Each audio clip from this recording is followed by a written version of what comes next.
भक्तीचे ते वर्म जयाची हाती, तया घरी शांती क्षमा दया, अष्टमहासिद्धी ओळंगती द्वारे, नवजती दुरी दवडिता,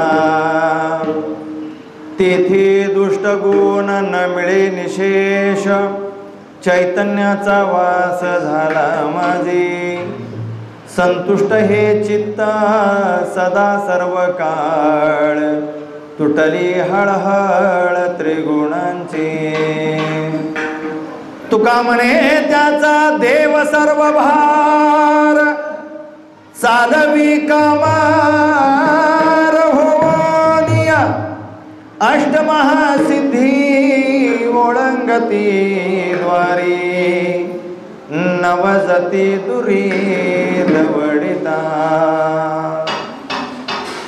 अखंड हरिनाम नाम सप्ताह नाम यज्ञ सालाबादप्रमाणे भगवान परमात्म्याच्या प्रतिष्ठापनेचा दिवस या ठिकाणी साजरा केला जातो आणि या निमित्त असणारा हा नामयज्ञ, या नामयज्ञातील अच्छे कीर्तन रूपी सेवा मदभाग्य सेवेकरता घेतलेला अभंग सर्वांचा परिचित असा अभंग आहे। बऱ्याच वेळा चिंतन या अभंगावरती श्रवण केलेला आहात तुम्ही विविध वक्त्यांच्याकडून बरं का। प्रस्तुत अभंगाद्वारे माझे तुकोबराया अखंड जगतातील तुमच्या आमच्यासारख्या सर्वसामान्य संसारी जीवांना देवाच्या प्राप्तीचा एक उत्तम मार्ग सांगण्याचा प्रयत्न करत आहेत। कलियुगामध्ये बाकी काही आपल्या जवळ नसलं तरी चालेल, पण देव आपल्या जवळ असायला पाहिजे आणि म्हणून देवाच्या प्राप्तीसाठी उत्तमातलं उत्तम आणि सोपं साधन काय आहे हे साधन सांगण्याचा प्रयत्न या अभंगाद्वारे करत आहेत। या साधनाचा स्वीकार जो कोणी करेल, तो कोबरायांनी सांगितलेल्या साधनाचा स्वीकार जर कोण करेल तर त्याच्यासाठी आत्यंतिक असा पारमार्थिक लाभ काय काय आहे हेही सांगायला थांबलेले नाहीत तुकोबराय बरं का। जसं की त्या साधनाचा स्वीकार केल्यानंतर 8 प्रकारच्या रिद्धिसिद्धी तुमच्या पायाची सेवा करतील, दासत्व करतील।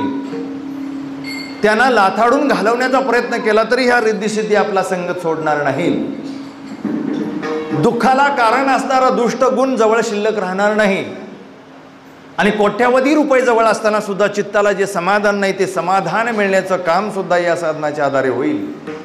त्याच्याही पुढे जाऊन सांगतात की या साधनाचा स्वीकार ज्याने केला त्याचा देव गडी झाला, त्याचा भार देव उचलतो म्हणले। जसं की ऐसे अनन्य योगे विकले जीवे मने अंगे तयाचे, काही एक सांगे ते सर्व मी करी। हे देव ब्रीद आपलं खरं करून दाखवतो। कधी तुकोबराय सांगतात त्या साधनाचा स्वीकार योग्य रीतीने ज्यांनी केला त्यांच्या बाबतीत हे सगळे फायदे सांगितलेत बरं का। या अभंगाद्वारे हे सगळे फायदे आपल्याला सांगण्याचा प्रयत्न तुकोबराय करत आहेत। प्राप्त वेळेमध्ये अभंगाचं चिंतन करण्याचा सर्वांनी मिळून प्रयत्न करायचा आहे। आजची दिनविशेष कंडिशन अशी आहे की आज आहे संकष्टी चतुर्थी बरं का, आणि म्हणून कीर्तन सेवेचं टायमिंग रोजच्यापेक्षा बदललेलं आहे। आपल्याला बरोबर 10:19 आरती पूर्ण झाली पाहिजे, कारण चंद्रोदय होणार आहे 10:19 त्यामुळं 10:19 बरोबर या ठिकाणी आरती पूर्ण झाली पाहिजे अशी अट आहे। आणि म्हणून 10:15 वाजेपर्यंत सगळ्यांना व्रत पकडून व्रतस्थ राहायलाच पाहिजे बरं का, त्याशिवाय पर्याय नाही। आज 10:30 शिवाय जेवता येणार नाही। आणि म्हणून या अभंगाच्या निमित्तानं चिंतन करत असताना वेळेत या अभंगाचं भावार्थ रूपाने चिंतन पूर्ण करण्याचा प्रयत्न जरूर तुम्ही आम्ही खेळीमेळी गदारोळी आनंदी या नयन करायचं आहे। वास्तविक प्रवचनाला आलं त्यावेळेला वाटत होतं की कीर्तनला कोण येते का नाही कोणास ठाऊक, कारण प्रवचनला समोर कोणच दिसत नाही।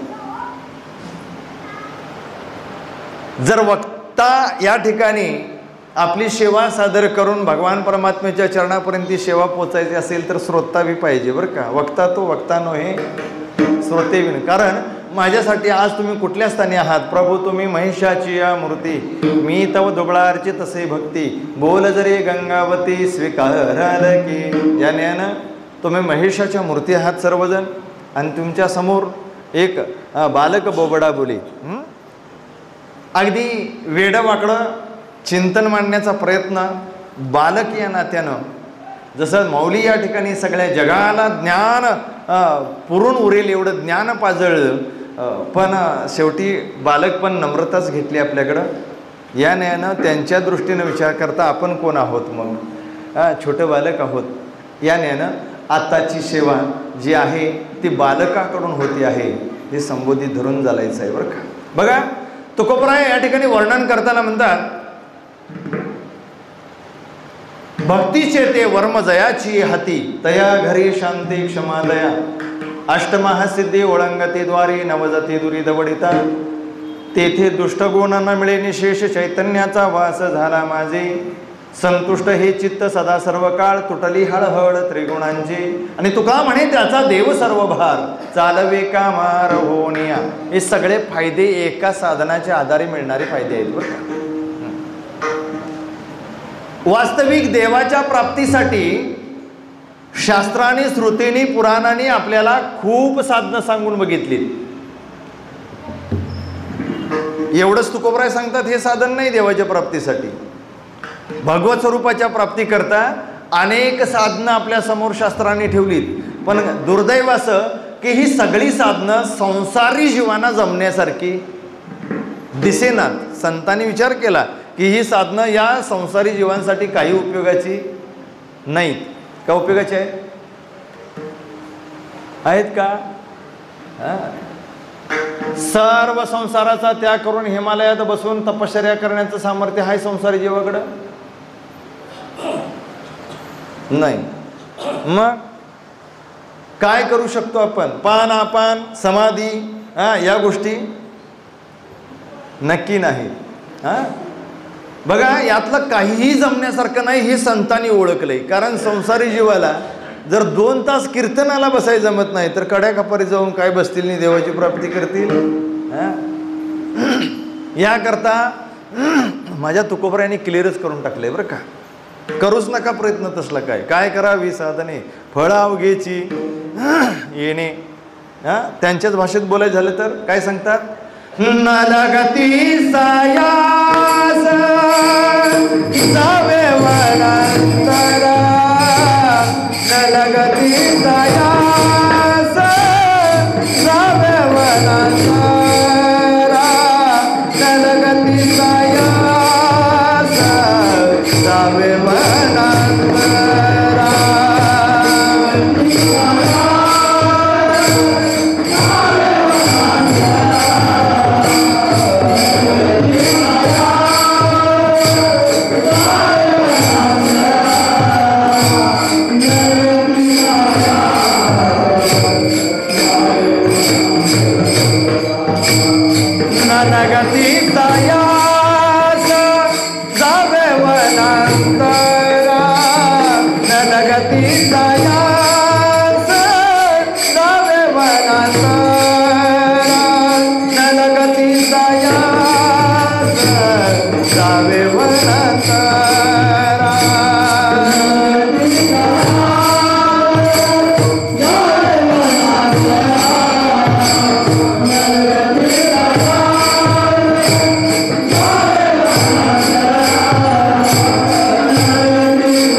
स्पष्ट करून टाकलं. काय म्हणून? न लगती सायास जावे वनांतरा, सुखे येतो घरा नारायण. साधनं अनेक आहेत. पापमुक्ती, भयमुक्ती, चिंतामुक्ती, दुःखमुक्तीसाठी साधनं अनेक सांगितली शास्त्रानं तुम्ही आम्हाला. पण या साधनांचा स्वीकार सगळेजण करू शकत नाही आपण. बरेच वर्ष बोलत आलोय मी एक गोष्ट. काय म्हणून? सगळी साधनं एका बाजूला करा. देवाच्या प्राप्तीसाठी, भगवान परमात्म्याचं यथार्थ ज्ञान होऊन त्याची प्राप्ती होण्यासाठी आम्हा वारकऱ्यांना, वैष्णवांना, भाविकांना, भक्तांना शास्त्राने एक पर्याय सांगितला आहे. काय करा? पहिलं देहाचं उदासीकरण. देहावरती तुळशीपत्र ठेवा. सातत्याने देवाचं नामस्मरण करा. सांगितलंय ना? देवाच्या प्राप्तीसाठी आम्हाला काय सांगितलंय पर्याय? पहिलं देहावरती तुळशीपत्र.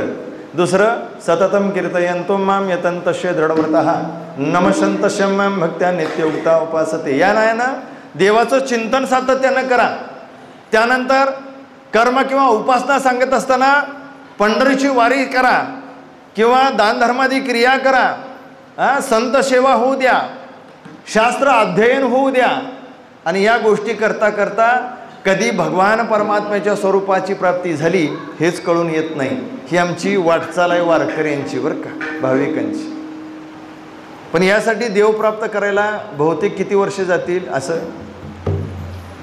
किती वर्ष जातील? का सुरुवात काही जणांची केली तिथंच गाडी थांबली, बरं का. वारकरी झाल्यावर नंतरच्या प्रक्रिया आहेत. काय काय प्रक्रिया आता बोललो आपण? सातत्यानं नामस्मरण, त्यानंतर पंढरीची वारी, त्यानंतर दानधर्मादी क्रिया, वेदाध्ययन, शास्त्राध्ययन, पुराणाध्ययन, संत सेवा, या गोष्टी पुढं चालू होतात एक एक एक एक. माळ घातल्यावरच म्हणला झालं माझं काम सगळं. आता झालं सगळं काम. झाली देवाची प्राप्ती, मिळाला मोक्ष, झाली जीवनमुक्त अवस्था, विधेयी अवस्था. काय काय झालं यातलं? पापमुक्त झाला, दोषमुक्त झाला? नाही झाला, काही झाला नाही. हा फक्त अधिकार आहे की या मोक्षापर्यंत जाण्यासाठी पंढरीचे वारकरी ते अधिकारी, मोक्षाचे अधिकारी आहे. पात्रता अजून निर्माण करायची आहे मोक्षप्राप्तीची. आणि ही पात्रतेसाठी ह्या प्रक्रिया आहेत पुढच्या, बरं का, प्रक्रिया आहेत. जसं ठोसपणे म्हणता येतं की दुधात तूप आहे, दुधात तूप आहे. पण आत्ताच्या आता दाखवू म्हटलं तर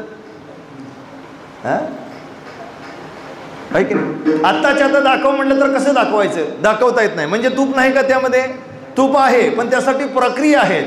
जशा त्या प्रक्रिया आहेत तशा माळकऱ्याला पुढं प्रक्रिया आहेत, बरं का. भगवान परमात्म्याच्या प्राप्तीपर्यंत किंवा त्या स्वरूपाशी विलीन होण्याकरता काय आहेत प्रक्रिया आहेत, त्या पूर्ण कराव्या लागतात. म्हणजे आम्हाला थोडासा काळ यामध्ये खर्ची घालावा लागतो, तेव्हा देवाची प्राप्ती आम्हाला होते किंवा जीवनमुक्त अवस्था प्राप्त होते. पण कलियुगामध्ये हे मान्य नाही. एवढा वेळ वाट बघायची, मग आम्ही पापमुक्त व्हायचं, जीवनमुक्त व्हायचं, देवाला प्राप्त करायचं. त्यापेक्षा झटपट काय असलं तर सांगा. झटपट काय असलं तर साधन सांगा. या साधनाचा स्वीकार आम्ही लगेच करू. मग ज्ञानोबरासारख्या द्रष्टा महापुरुषाने अशा लोकांसाठी सुद्धा झटपट निकाल देणारी साधनं काही सांगितली, बरं का.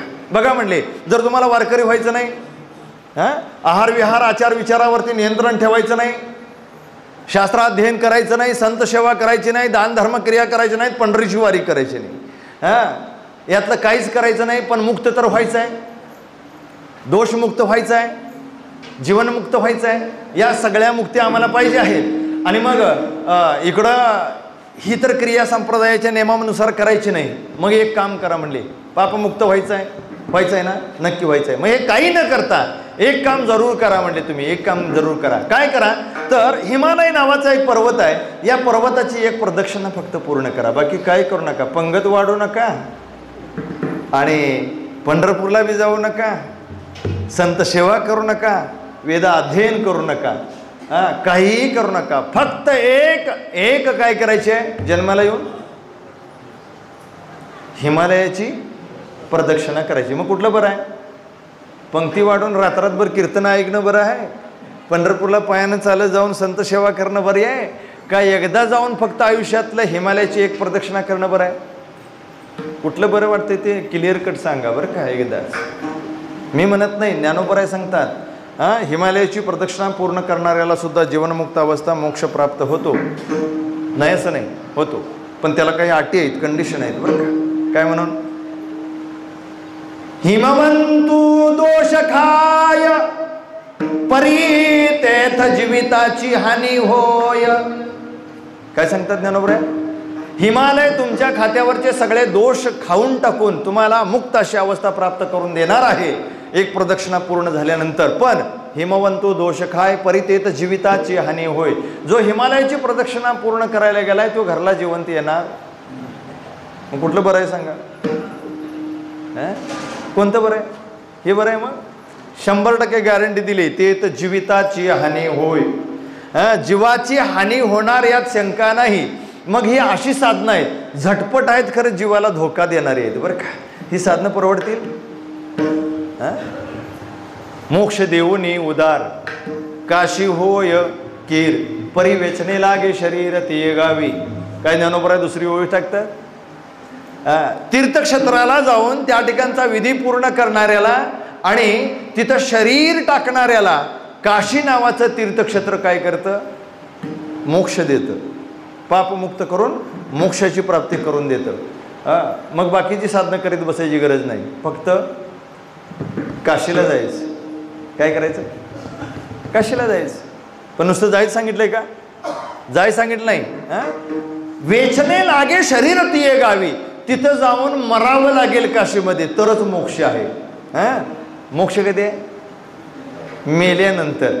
आणि जर काशीची यात्रा करून येऊन हायवेला येऊन मेला तर मोक्ष नाही बरं का. का काशीसनं आलाय आणि ऑन ड्युटी आहे, अजून घरात पोचायचं आहे, तर हायवेला मेला. काशीनं अशी नाही अट्ट घातली तर काशीमध्येच देह पडावा लागेल. या ठिकाणी अशी अवस्था आम्हाला जर असेल तर तीर्थ उपयोगाची नाही, साधनं उपयोगाची नाही. पुन्हा पुन्हा संतांना या मृत्यूलोकामध्ये यावं का लागलं? या सगळ्या तुमच्या आमच्या संसारी जीवनाचा विचार केला, यांना सगळ्यांना जमेल असं साधन देवाच्या प्राप्तीचं द्यावं, हा एक हेतू होता देवाच्या ठिकाणी, संतांच्या ठिकाणी बरं का. आणि म्हणून इथं आले. तेच म्हणजे तुकोबराया या अभंगाद्वारे सुद्धा एक उत्तम साधन सांगण्याचा प्रयत्न करतात. शास्त्र बी सांगून कंटाळी बरं का. अगोदर शास्त्र सांगून कंटाळी, मग संतांनी आता सोपं करून आम्हाला सांगितलं. देवाचं नामस्मरण करणाऱ्याचा अधिकार सांगितला, भक्ती करण्याचा, सेवा करणाऱ्याचा अधिकार सांगितला. काय सेवा करणाऱ्याचा अधिकार आहे? भक्ती करणाऱ्याचा अधिकार आहे, नामस्मरण करणाऱ्याचा अधिकार आहे. बघा ना, एक नामस्मरण करणारा, भजन करणारा कुठल्या अवस्थेला पोचू शकतो, हे सादृश्य उदाहरण आहे. तुकोबरायांच्या जीवनाकडे जर आम्ही वळून बघितलं तर त्यांनी स्वतःची प्रचिती, अनुभव जगासमोर ठेवलेला आहे. निव्वळ भजन करणारा, नेनती काही टाना टोना नामस्मरणा वाचोनी, काय तुकोबरायांनी केलं होतं? जीवनमुक्त अवस्था त्यांनाही प्राप्त झाली, तुमच्या आमच्यासारखे सामान्य संसारी कुळामध्ये जन्माला आलेत. त्यानेही संसाराचं ओझं आपल्या खांद्यावरती घेतलं. इतरांसारखा त्यांनी संसार करण्याचा प्रयत्न केला, फक्त त्यातली आसक्ती संपली आणि संसाराचा त्याग करावासा वाटला त्यांना. का? यामध्ये जर अडकलो गेलो तर सार अशी गोष्ट भगवान परमात्म्याची प्राप्ती होणं शक्य नाही. यात अडकण्यात काय अर्थ नाही. सोडला नाही, त्यातच राहिलेत, पण त्यात राहून वेगळे राहिलेत बरं का. आणि देवाची प्राप्ती करण्यापर्यंत मजल. नुसती देवाची प्राप्ती नाही केली तर जीवनमुक्त अवस्था प्राप्त केली, मुक्त झाले सगळ्या जगासमोर बरं का. काय केलंय? वैकुंठ गमन केलं ना. तुकाराम बीज आपण साजरी करतो फाल्गुन वद्य द्वितीयेला. सगळ्या जगासमोर आव्हानात्मक सगळ्यांना सांगून गेलेत, बिन सांगता नाही. सगळ्यांना दशमीपासून, कीर्तनात दशमीपासून चालू केलं होतं. दशमीला सांगितलं एकादशी, द्वादशी, त्रयोदशी, चतुर्दशी, होळी पौर्णिमा, शिमगा म्हणतो आपण. शिमग्याच्या दुसऱ्या दिवशी प्रतिपदा आणि प्रतिपदेच्या दुसऱ्या दिवशी फाल्गुन वद्य द्वितीया. या द्वितीयेला तुकोबराया. पण याच्या अगोदर एवढं दशमीपासून सगळ्या कीर्तनातनं ते सांगायचे बरं का. यायचं का कुणाला वैकुंठाला? यायचं का कुणाला वैकुंठाला? सरळ विचारायचे. किती जण होय म्हणले? बरं बाकीच्यांचं सोडा, जे सारखे सतत त्यांच्या सोबत टाळकरी म्हणून 14 टाळकरी होते, त्यातल्या टाळकऱ्यांची नावं घेऊन, ओ गंगाजी मवाळ, संताजी जगनाडे, अजून शिवजी कासार, प्रत्येकाची नावं घ्यायची, यायचं का वैकुंठाला विचारायचे. ते टाळकरी हात जोडून म्हणायचे, घरात विचारतो नाही सांगतो, कारण संसार सोडून वैकुंठाला जर जायचं झालं, वैकुंठाला कसं जाता येते, वडा एसटी का आहे काय, कसं जायला पाहिजे स्वर्गात किंवा वैकुंठात जायचं झालं तर एकच न्याय त्याच्यासाठी, यद्गत्वा आणि निवर्तन्ते तद्धामं परम मम, मेल्याशिवाय पर्याय. मग आता मला सांगा, तुकोबराय आव्हान करत असतील वैकुंठाला यायचं आहे का म्हणून, कोण मरायचं होईल, कारण या अगोदर सदेह वैकुंठाला कोण गेला याचं उदाहरण नव्हतं, आणि त्यामुळे जायचं झालं तर मेल्याशिवाय पर्याय नाही, हे सगळ्यांच्या डोक्यात भूत होतं. आणि म्हणून सांगायचे, घरी विचारून सांगतो, द्वितीयेचा दिवस उजाडला बिजेचा तरी सुद्धा कोणी तयार झालं नाही.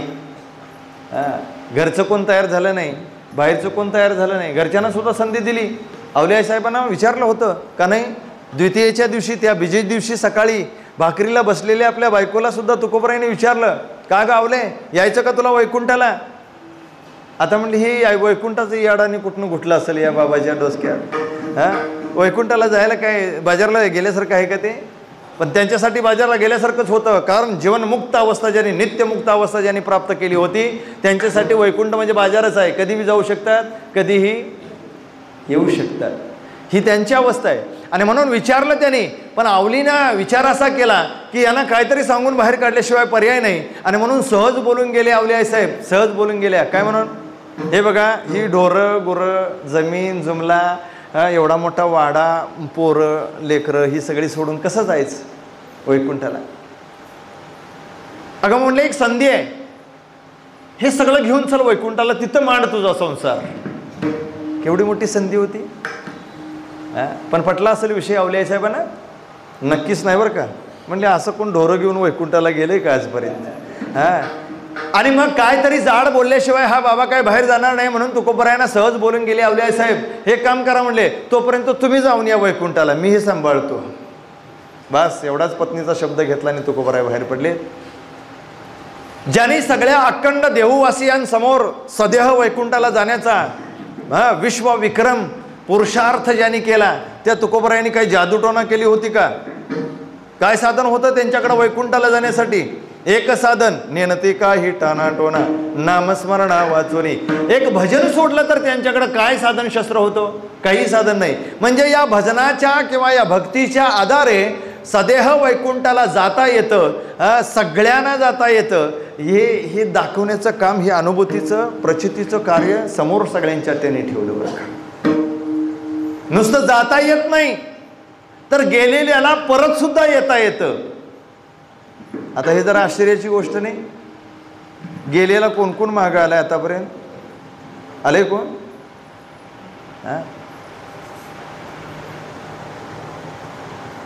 पुढे गेले ते नाही झाले, गेल्यात ती काय मागं कोण अजून आलेली नाहीत. कोट्याधीश असू दे, लक्षाधीश असू दे, अब्जाधीश असू दे, जी गेलेत ती परत आली नाहीत. पण तुकोबराय सांगतात त्या साधनाचा स्वीकार जर केला तर गेलेल्याला सुद्धा परत येता येतं. तुकोबराय स्वतः आले, किती वेळा, 3 वेळेला आले, आहे की नाही. ना तर बाबा 3 वेळा आले गेले बरं का, लगेच लगेच. आता ही कशाची साधना आहे, जादू नव्हे, ही जादू नव्हे. जे आजच्या कीर्तनाच्या अभंगातून तुकोबराय जे साधन सांगतात, या साधनाचा स्वीकार ज्याने केला त्याला या अवस्थेपर्यंत पोचता येतं, हे सिद्ध करायचं आहे त्यांना, बाकी काही सांगायचं नाही बरं का. या अवस्थेपर्यंत पोचता येते, आहे की नाही. नाथ बाबा गेले आले किती वेळा झालं, 3 वेळा झालं, जलसमाधी शेवटला घेतली, आहे की नाही. एकदा तर स्वतःच्या मुक्तीचा आनंद स्वतः लुटला त्यांनी. याची देही याची डोळा पाहू मुक्तीचा सोहळा. या न्यायानं काय केलंय बघा ना, त्यांनी निश्चित तारीख तिथी ठरवली आणि सगळ्या आपल्या भजन्यांना, टाळकऱ्यांना, भाविकांना सगळ्यांना सांगितलं, अमुक दिवशी मी 2 प्रहरी मी देहाचा संकट सोडणार आहे, देहत्याग करणार आहे, आणि भगवान परमात्म्याच्या स्वरूपामध्ये विलीन होणार आहे, म्हणजे या जगाचा निरोप घेणार आहे, आपल्या भाषेत मरणार आहे. सगळ्यांना सांगितलं. त्या दिवशी सकाळपासून नवे आधीच 4-8 दिवस तयारीला सगळे लागले बरं का. तो दिवस उजाडला, नाथ महाराजांचा जाण्याचा दिवस उजाडला. सगळ्यांनी स्वतःहून त्या ठिकाणी शुभारंभ केला. सुशोभितपणा, अगदी मंगलमय वातावरण ठेवलं. कारण नाथांची समाधी सामान्य गोष्ट नाही. नाथांनी सगळ्या सेवकांना बोलावलं. ज्यावरून अंत्यविधी काढायची आहे, प्रयत्न येतात त्याला काय म्हणायचं ते, तिरडी. तिरडीला फुलांच्या माळा लावू लागायला स्वतः नाथ महाराज होते, स्वतःच्या तिरडीला, बरं का. कारण हे दुपारी होणार आहे आणि हे कुठं कमतरता असता कामा नाही. रंगीबेरंगी फुलांनी तिरडी सजवली आहे. वेळ झाली, भजन्यांना बोलावलं, म्हणले चालू करा पंचपदी. भजनाला सुरुवात करा. आणि पंचपदीला सुरुवात झाली. नाथ बाबा स्वतः तिरडीवरती जाऊन आरामशीर झोपल्यासारखं एखादा माणूस झोपले आणि देहाचा त्याग केला, सोडला जीव, वेगळे झालेत शरीरापासून. भजनानं सुरुवात झाली, गजर झाला, दिंडीला सुरुवात झाली. अंत्ययात्रा, महाअंत्ययात्रा नाथांची चालू झाली. एक गल्ली पार करून दुसऱ्या गल्लीमध्ये ही अंत्ययात्रा घुसली, दिंडी घुसली. आणि मग दिंडीचा आवाज आल्यानंतर त्या गल्लीतली दुसऱ्या गल्लीतली माणसं जागी झालीत. त्यातली एक माऊली, एक स्त्री बाहेर आली आणि काय वाचतंय म्हणून विचारायला लागली. विचारत असताना इतरांनी सांगितलं, अगं तुला माहीत नाही का, नाथांची अंत्ययात्रा चालू आहे, प्रेतयात्रा चालू आहे. राग आला त्या माऊलीला. राग आला आणि रागापोटी एक वाक्य समोर येऊन बोलली, आज माझी लेक पहिल्यांदा सासरला मुहूर्तानं निघालती, आत्ताशी बाहेर काढायची म्हणतोय, तर आजच फावलं का या नाताला मारायला. एवढंच वाक्य बोलल्याबरोबर नाथ बाबा तिरडीवर उठून बसले आणि म्हणले, माऊली तुझ्या लेकीला आधी घालीव, मी काय पुन्हा कधी बी जाईन, बरं का, मी कधीही जाईन. आता ही अवस्था जी आहे ती नित्यमुक्त अवस्था म्हणायचं. कधीही जाता येतं, कधीही परतून येता येतं. आपण बोलता बोलता राहून गेलो की ना, तुकोबराया सुद्धा 3 वेळा परतून आलेत. एकदा आलेत आपल्या टाळकऱ्याकरता, संताजी जगनाडीसाठी.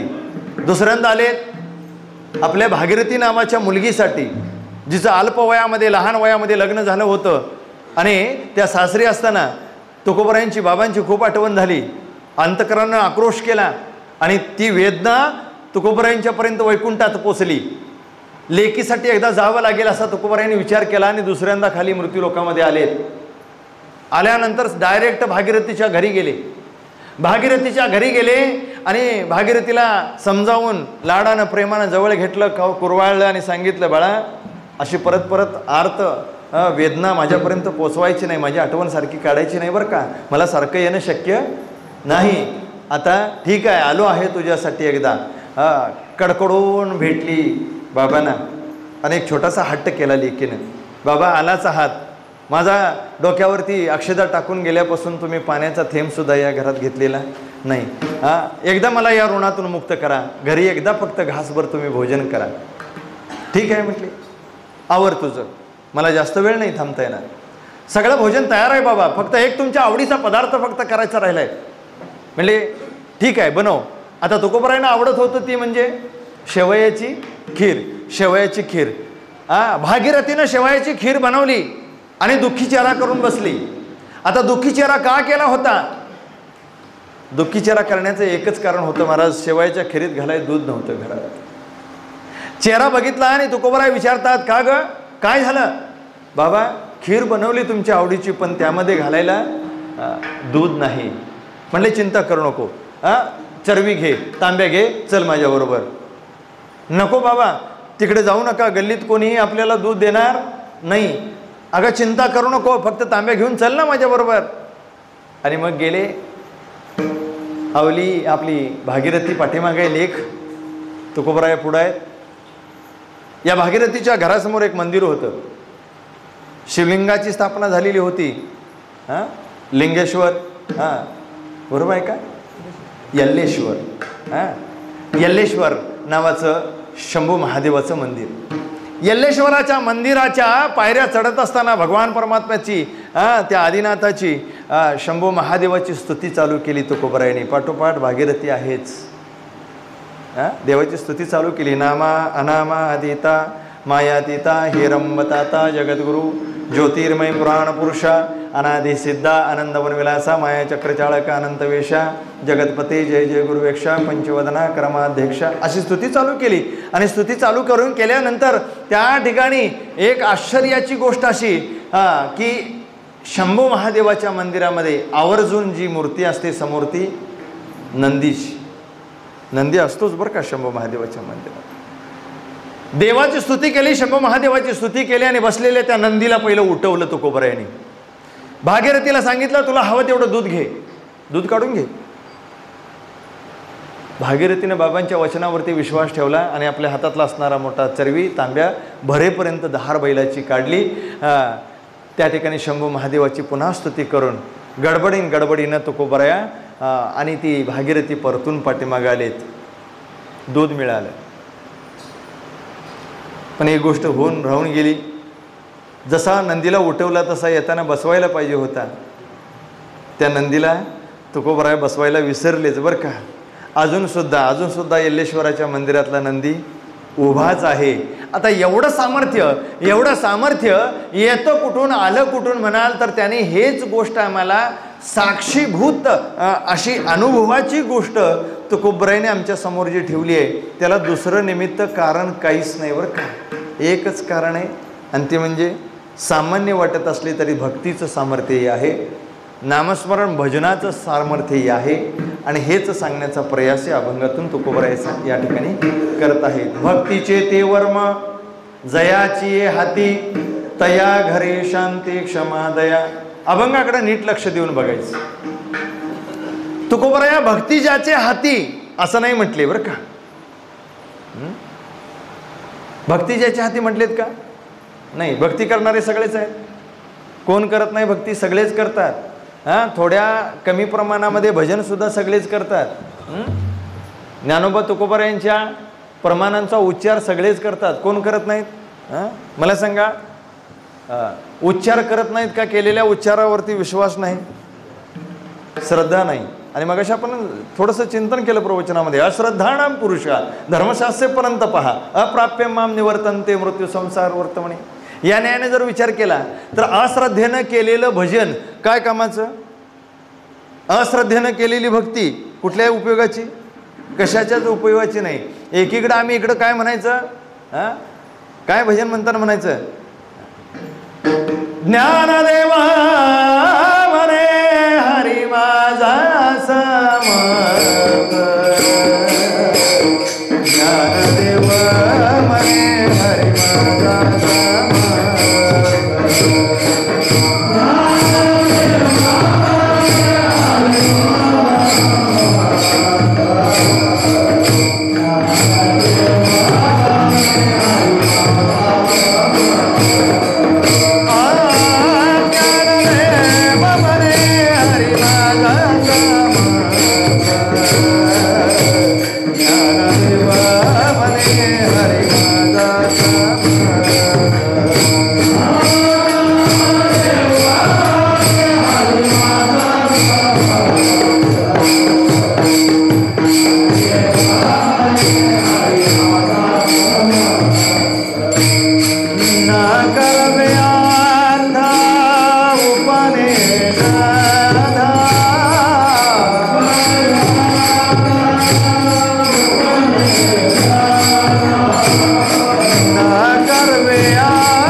माझा समर्थ न करवे अर्थ उपनिषदा.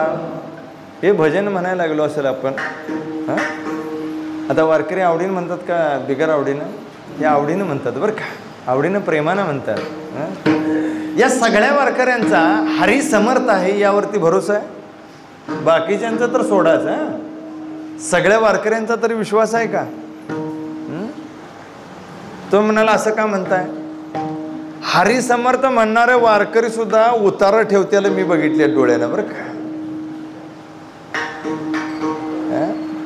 मग हे उतारा ठेवाय जर पुढे धावत असतील तर हरी समर्थ आहे यावरती यांचा आत्यंतिक विश्वास आहे का? आणि मग श्रद्धा नसेल तर हरी समर्थ समर्थ म्हणून आयुष्य जरी घालवलं तरी अश्रद्धाणाम पुरुषा धर्मसासे परंतपः. अशी तपच्या तप जरी या ठिकाणी भजन करत बसलो आम्ही तरी देवाची प्राप्ती होणं शक्य नाही. या ठिकाणी जाणून काय घ्यायचं आहे? तुकोबरायांनी साधन सोपं सांगितलंय. सगळ्या साधनापेक्षा सोपं साधन देवाच्या प्राप्तीचं. देव तुमच्या स्वाधीन होऊन जाईल. नवे नवे देव तुमच्या मागे मागे मागे मागे हिंडत राहील. देव तुमचा गडी सुद्धा होईल म्हटलेत बरं का तुकोबराय. पण त्यासाठी या साधनाकडे बघा, नीट अभंगाकडे लक्ष द्यायचं आहे आता बरं का. काय म्हणतात? भक्तीचे ते वर्म जयाची हाती. भक्ती ज्याचे हाती म्हटले नाहीत, भक्तीचं वर्म ज्याचे हाती. इतर साधनापेक्षा सोपं आहे हे साधन, भक्ती साधन. पण भक्ती वर्म जाणून जर केली असेल तर देवाच्या प्राप्तीपर्यंत पोचता येईल. अन्यथा नाही. वर्म चुकलं तर भेदबुद्धी कायम ठेवली आणि भजन चालू आहे, पंढरीची वारी चालू आहे आणि सगळे वारकरी म्हणजे देवाचा अंश ही अनुभूती जर आली नाही वाऱ्या करून करून तर भक्तीला म्हणजे काय अर्थ राहील? कदापि नाही. जग म्हणतं किंवा संतांच्या मुखातून उच्चार आलाय म्हणून पंढरपूरला माहेरघर म्हटलं. मग माहेर घरातनं सासूरवासिनीला माहेर घरातनं येताना आनंद का दुःख होतंय?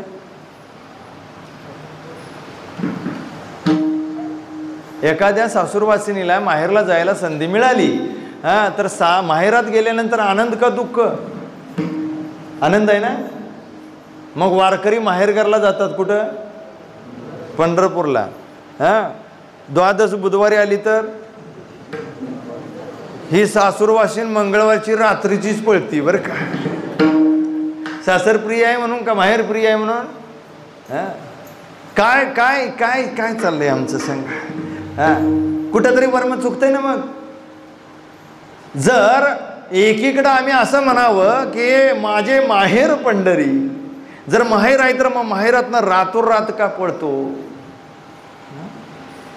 एकीकडं तुकोबरायासारखा द्रष्टा महापुरुष पंढरपूर सोडताना जर सोडायची वेळ आली पंढरपूर त्यावेळेला त्यांच्या अंतःकरणाची स्थिती बघा ना कशी आहे. कशी आहे? संसाराचा धाक निरंतर आम्हासी, मरण भले परी काय अवकळायसी. गेली 21 दिवस आनंदात होतो म्हणले तुकोबराया. आता उद्यापासून त्याच दुःख देणाऱ्या संसाराला सासरला उद्यापासून काय जाणे तोंड द्यावं लागणार आहे. म्हणून दुःखी व्हायचे, दुःखी व्हायचे बरं का, दुःखी व्हायचे. आणि नुसते दुःखी नाही व्हायचे तर ते माहेर सोडताना लोटांगणाच्या निमित्तानं गडागडा लोळायचे. काय व्हायचे? गडागडा लोळायचे. का तर मी अल्पवयाची सासूरवासीन, मला सासरमध्ये दुःख आहे याचा अनुभव आहे, जाणीव आहे आणि मला आता उद्यापासून या संसारामध्ये परत जायला लागणार आहे. म्हणून छोटी एखादी सासूरवासीन बरं का, जिला अजून संसार कळत नाही, प्रपंचा कळत नाही, सासू सासऱ्यांशी कसं वागावं कळत नाही, अशी एखादी कन्या जर सासरला माहेरात निघाली तर पूर्वीच्या कन्या बरं का, आताच्या नव्हे, कारण त्यावेळेला लहान वयात लग्न व्हायची. आणि त्यामुळं त्यांना कळायचं नाही आहे आणि गडा गडा गडा गडा लोळायच्या काही वेळेला पाठवणी करताना. लोळण्याचा हेतू काय होता? तुकोबराय सांगतात, कन्या सासूर से जाए, मागे परतोनिया पाहे, मागे परतोनिया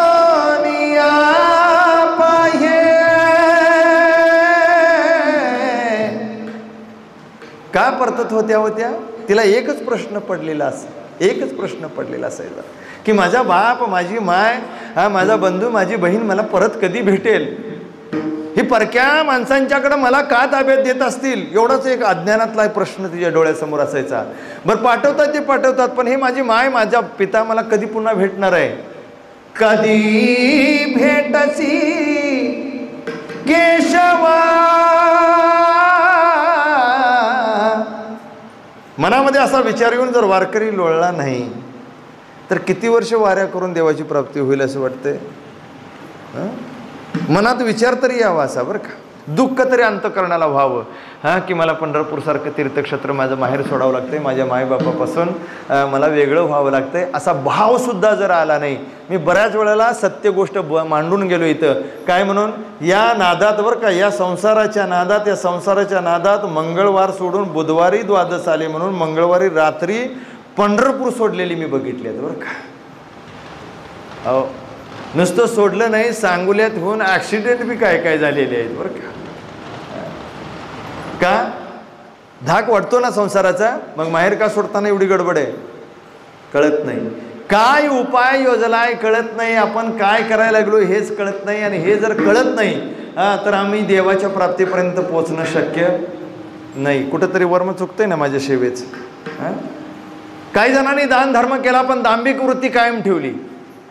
दान धर्म केला पण दान धर्म करण्याला काय अर्थ आहे का? त्या दांभिक वृत्तीने जर दान धर्म केला असेल तर काहीच अर्थ नाही. बुद्धीमध्ये भेद ठेवून दान धर्म केला, फल भगवान परमात्म्याची प्राप्ती, देवाची प्राप्ती होईल नाही, होणं शक्य नाही. मी म्हणून ही पंगत एवढी मोठी वाढतोय, हा जर भाव जरी मनात निर्माण झाला तर देवाच्या प्राप्तीचं पुण्य त्यातून निर्माण होणार नाही. तुमचं अन्नदान केलेलं वाया जाणार नाही, त्याचं पुण्य जरी नाही मिळालं तरी त्याची तुम्हाला काय होईल, परतफेड देव करून देईल. 1000 माणसांच्या पंक्तीचं दान तुम्ही केलं असेल तर तुला 10,000 लोकांना भोजन वाढायचं सामर्थ्य, ऐश्वर देव देईल, त्याबद्दल काय वाद नाही. पण देवाची प्राप्ती मात्र नक्की यातून होणार नाही. याकरता निष्काम कर्माची जोड हसायला हवी. असू द्या, इथं त्यापेक्षा सोपं साधन सांगितलंय, भक्ती साधन. पण ही भक्ती करत असताना काही गुण जर अंगामध्ये नसतील, काही गुण लक्षणं जर आमच्याकडे ती नसतील तर ती केलेली भक्ती देवाची प्राप्ती करून देईलच असं याची गॅरंटी नाही. काय गुण पाहिजे? शास्त्रकार म्हणतात ऊन, वारा, पाऊस, तहान, भूक किंवा समाजाकडून होणारा त्रास निमूटपणे सहन करून भक्तीमध्ये पुढं पाऊल टाकण्याचं, परमार्थामध्ये पुढं पाऊल टाकण्याचं सामर्थ्य त्या जीवाकडे पाहिजे. याला शॉर्टकटमध्ये तितिक्षा गुण लक्षण म्हटले. बरं, हे नसेल तर भक्ती आमची परिपूर्ण होईल का? होणं कठीण आहे. ती भक्ती परिपूर्ण होणं शक्य नाही. बघा ना, कोणी विनाकारण जरी त्रास दिला तर त्याचा दोष त्रास देणाऱ्याला सुद्धा द्यायचा. किती सोपी वाटते ना भक्ती. उगाच 16वरची पोळी नाही तिला म्हटलं. हे अशा गुणांनी युक्त भक्ती व्हायला पाहिजे, तेव्हा देवाची प्राप्ती आहे, तेव्हा देव मागे पुढे राहून रक्षण करतो. तोपर्यंत रक्षण करणं शक्य नाही. एक छोटंसं उदाहरण बघा. माझ्या तुकोबरायांनी अखंड जगताला वेद मराठीमध्ये येऊन सांगायला ज्या वेळेला सुरुवात केली त्यावेळेला सुप्रसिद्ध कीर्तनकार म्हणून तुकोबरायांची ख्याती झाली. आणि लोह गावामध्ये त्यांचा एक खास टाळकरी होता, शिवजी कासार. या शिवजी कासाराच्या गावामधलं पारायण, अखंड पारायण तुकोबा 7 दिवस राहून करायचे. बरं का. या दरम्यान गावातल्या प्रतिष्ठित काही लोकांना तुकोबरायांनी खास कीर्तनाला बोलवून घ्यायच, कारण यांना भक्तीचा कुठंतरी संग व्हावा, याची सवय लागावी, असं व्हायचं. आणि बहुतांशी लोहगावातील सगळ्या गावावरती पगडा पडला. सगळी लोक तुकोबरायांची वेडी झालीत. बरं का. पण यातून सुद्धा शिवजी कासार नावाचा एक व्यक्ती मात्र तिकडे यायला तयार नव्हता. तुकोबरायांनी त्यालाही सोडलं नाही. त्याच्यावरती काही विशेष माणसं सोडली आणि त्याला बोलवून आणायला सांगितलं. शिवजी कासार यायला सुरुवात केली त्यानं सुद्धा. पण कसं, कीर्तन सुरू झालं, अर्धवट झालं की मग यायचा, लांब कुठं तरी बसायचा, कीर्तन झालं की उठून जायचं. नंतर बरं वाटायला लागलं त्याला बी. सुरुवातीला यायला लागला पण मधनंच जायला लागला.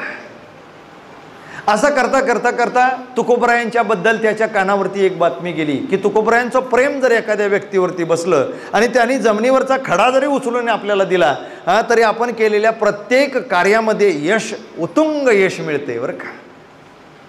आणि त्यामुळं तुकोबरायांचा लळा शिवजी कासारला लागला. संगत केली, सेवा करायला लागला. करता करता करता त्यानं ठरवलं, तुकोबरायांच्या कानावरती बातमी घातली. तुकोबरायांना सांगितलं, बुवा महाराज, मी माझा व्यवसाय जरा वाढवावासा विचार करतोय. निश्चित कर म्हटले तुकोबराय. शब्दप्रमाण आणि शब्दप्रमाण मांडल्याने व्यवसायाची सुरुवात पारायण सुरू असतानाच त्यानं मुहूर्त केला बरं का. व्यापार उदीम सुरू झाला. पुढच्या वर्षीचं पारायण बसलं. पुढच्या वर्षीच्या पारायणपर्यंत एवढा शिवजी कासार मोठा व्यापारी झाला. आणि या वर्षीच्या पुढच्या वर्षीच्या पारायणामध्ये त्यानं तर कहरच केला. 35 बैलावरती जी रूप असतं ना, पूर्वीचं सोनं नाणं रूप म्हणतो ना, त्यातलं रूप, या 35 बैलावरती गोण्या घालून मुंबईला विक्रीला पाठवल्या. इकडं पारायण चालू होतं. तुकोबरायांच्यावरती अत्यंतिक प्रेम झालं होतं. आणि मग हे रूप पाठवल्यानंतर देवानं एक चमत्कार केला. पाठवलं होतं रूप, पण पार्सल उतरून घेताना तिथल्या मालकाला सगळं उघडून माल बघितल्यानंतर सगळ्या त्या कशामध्ये पोत्यांमध्ये काय दिसायला लागलं? चांदी दिसायला लागली. चांदी बरं का.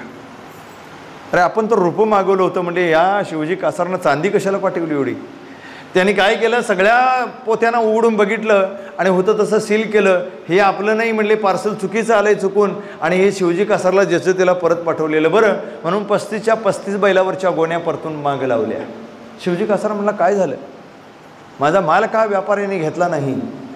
बरं, पाठवलेला माल बरोबर तरी मागं पाठवला का बघावं म्हणून उघडायला गेला आणि बघतो तर काय त्यामध्ये सगळी चांदीच चांदी दिसायला लागली. धावत धावत तुकोबरायांच्याकडे गेला.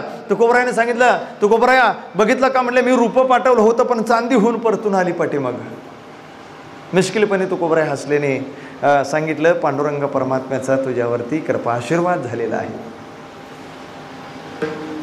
आणि हा एवढा मोठा चमत्कार झाल्यानंतर, एवढा ऐश्वर्य देवानं दिल्यानंतर वास्तविक प्रपंचामध्ये रमायला पाहिजे होतं त्यानं, पण त्याची आसक्तीच संपली संसारातली बरं का. एक तुकोबराया धन्य आहेत, त्यांच्या संगतीचा परिणाम एवढा होऊ शकतो. आणि संसारातलं चित्त हळूहळू हळूहळू मन विटलं बरं का. आणि प्रसंगी तुकोबराया जिकडं कीर्तनला जातील तिकडं जायला सुरुवात झाली. आणि मग प्रपंचात लक्ष राहील का? नाही. प्रपंचाची वाताहात झाली. प्रपंचाची वाताहात झाल्यानंतर शिवजी कासारला बरं वाटलंय, पण त्याच्या बायकोला बरं वाटेल का हे प्रपंच मोडलेला? हे सगळं झालंय ते कोणामुळे झालंय? तुकोबरायांच्यामुळे झालंय. राग होता मनातून, पण व्यक्त कसा करायचा? काहीतरी याला शिक्षा लावायची म्हणजे माझ्या नवऱ्याला संसारातून बाजूला करून परमार्थाला लावलाय, भक्तीला लावलाय, परमार्थाची प्रपंचामध्ये चित्त नाही. राग मनात घेऊन वावरणारी ही शिवजी कासाराची पत्नी, तिनं एक दिवस डाव साधला. तुकोबरायांचं कीर्तन आटोपलं. सगळी लोक कीर्तन झाल्यानंतर दर्शन करून आपापल्या घरी चालले होते. सगळ्यात शेवटी शिवजी कासाराची बायको पाया पडली आणि तुकोबरायांना विनंती करून म्हणली, महाराज तुम्ही आमच्या गावामध्ये आहात, आमचं भाग्य. एक काम करा म्हणले, उद्या सकाळचा काकडा झाला की आंघोळीला आणि नाश्त्याला आमच्या घरी या. तुकोबरायांना आतून एवढा आनंद झाला, माझ्या शिवजी कासाराची पत्नी बरोबर वळणावर आली. तिला सुद्धा आता परमार्थ आवडायला लागला. आनंद झाला. तुकोबरायांना म्हणले, जरूर येईल. सकाळी काकडा आटोपला तुकोबरायाने, आणि काकडा आटोपल्याबरोबर भजन करत करत करत चालत चालत आंघोळीसाठी म्हणून शिवजी कासाराच्या घरी निघाले. या माऊलीनं कटकारस्थान केलं होतं महाराज. रात्री कीर्तन ऐकून गेल्यापासूनच चूल पेटवली ती बरं का. रात्रभर हांडा उकळला होता आणि त्या हांड्यातलं पाणी खळखळ खळखळ उकळून सकाळपर्यंत चालूच होतं जाळ त्याला.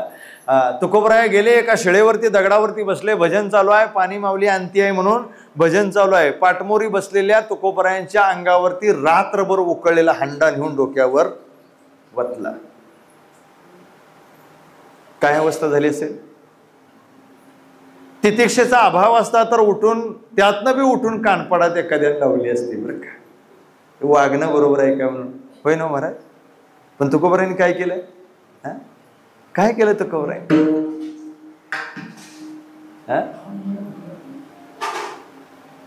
जळे माझी काया लागला वनवा, जळे माझी काया लागला वनवा, जळे माझी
शिवजी कासारच्या बायकोला नाही दिला, देवाकडेच धावा केला. ज्याची सेवा, ज्याची भक्ती, ज्याचं चिंतन मनन केलंय त्याचा धावा केला. देवा, काय माझ्याकडून अपराध घडला होता म्हणून एवढी मोठी शिक्षा देतो आहेस? जळे माझी काया लागला वनवा, वनवा लागला, काया पेटली माझी सगळी. 10 वरे केशवा मायबापा.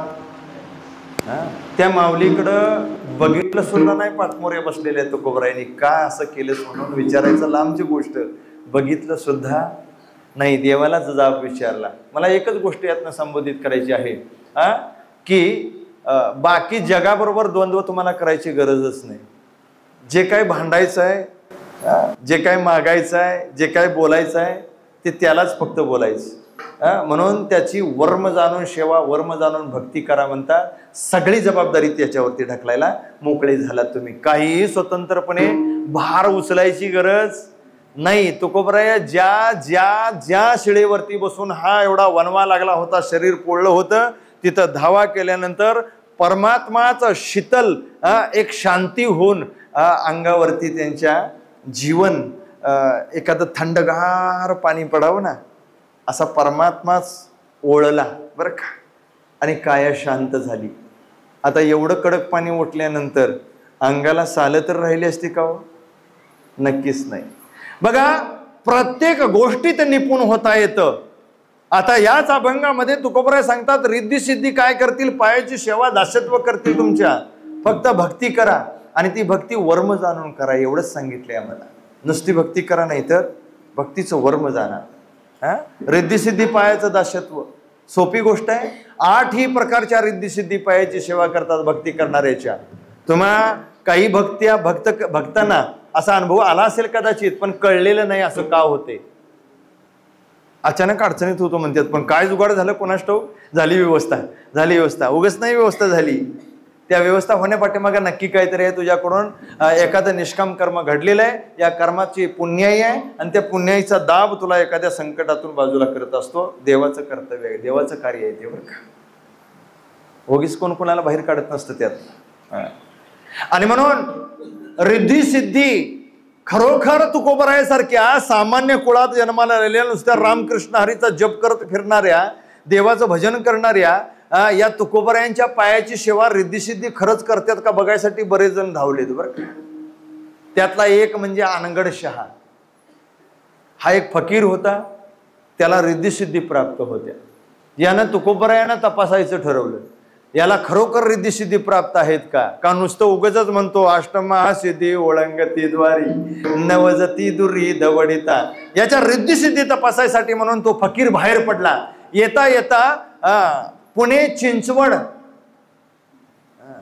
चिंचवडचा गणपतीचा सेवक चिंतामणी, या चिंतामणीला सुद्धा रिद्धिसिद्धी प्राप्त आहेत असा गाजावाजा झाला होता. त्याला बी तपासून जाऊया म्हणला जाता जाता. हा अनगड शहा फकीर पहिला आला चिंतामणरावांच्याकडे. चिंतामणीला तपासत असताना त्याने काय केलंय, दारामध्ये तो फकीर जाऊन उभा राहिला. मंदिराची पूजा चालू होती, गणपती बाप्पाची पूजा चालू होती. तो चिंतामणी तो भक्त देवाची पूजा करत होता. दारात फकीर आला आणि अलक मागितली. अलक मागितल्याबरोबर सेवक धावलेत. सेवकाने ओंजळ भरून धान्य नेलं आणि कटोऱ्यात घालायचे बेतात होते. एवढ्यात फकीरानं सांगितलं, मला असं दान द्यायचं की तुम्ही घातलेल्या दानानं माझा हा कटोरा भरला पाहिजे. म्हणजे काय उघड आहे, आता हात बरे एवढासा कटोरा भराय किती लागते. 5-6 जण धावून आलीत, प्रत्येकानं ओंजळ आणून त्यामध्ये घातली, पण कटोरा काय भरला नाही. एक जण म्हणला कटोऱ्या वंजळीनं भरला नाही, पाट्या भरून आणल्या, मग तर भरेल का नाही. एवढासा कटोरा भराय किती लागते, एक पाटी भरली तरी पुरेस आहे. पाटी घेऊन धावलेत, पाटी त्यामध्ये ओतली तरी कटोरा भरायला तयार नाही. मग मात्र त्या चिंतामणीकडे सगळे गेलेत, सेवकाकडं, गणपतीच्या सेवकाकडे गेलेत आणि म्हणले असा कोणतरी फकीर आलाय आणि त्या ठिकाणी किती त्याच्या कटोऱ्यात ओतलं धान्य तरी ते भरत नाही.